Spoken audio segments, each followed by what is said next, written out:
Samantala sa Caloocan, patay sa pamamaril ang isang lalaking dati raw gumagamit ng illegal na droga at sumuko sa Oplan Tokhang. Narrative report ni Jamie Santos. Walang tigil sa pagluha si Nelia Pahati matapos mapatay ang kanyang 28 taong gulang na anak nitong madaling araw ng linggo.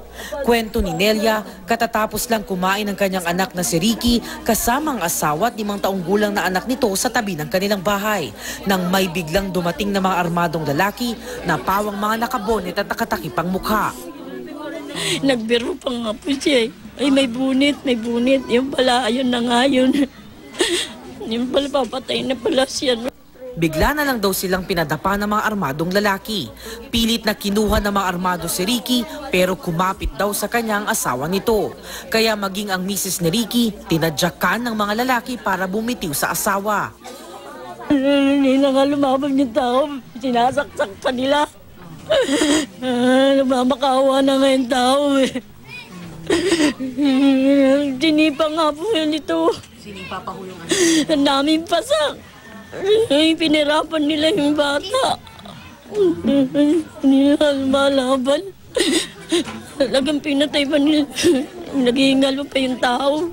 Sinaksak na, binaril pa si Ricky na humandusay sa eskinita sa tapat ng kanilang bahay. Pagkatapos, pinasok daw ng mga lalaki ang bahay ng biktima at hinalughog ang mga gamit. Kinuha ang pera at cellphone ni Ricky. Inaamin naman ni Nelia na dating gumagamit ng iligal na droga ang kanyang anak pero di raw ito nagtutulak.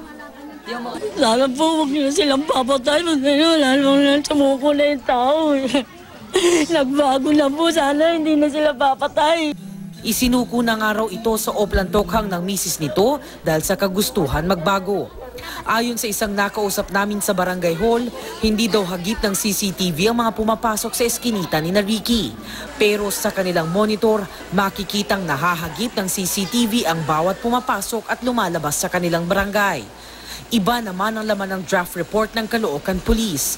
Rumesponde daw ang mga tauhan ng Caloocan PCP2 sa tawag na may isang armadong lalaki na umiikot sa lugar. Pagdating daw ng mga pulis, bigla na lang nagpaputok ng baril si Ricky, kaya gumanti ang mga pulis na ikinamatay ni Ricky. Patuloy daw ang investigasyon sa kaso. Jamie Santos, GMA News.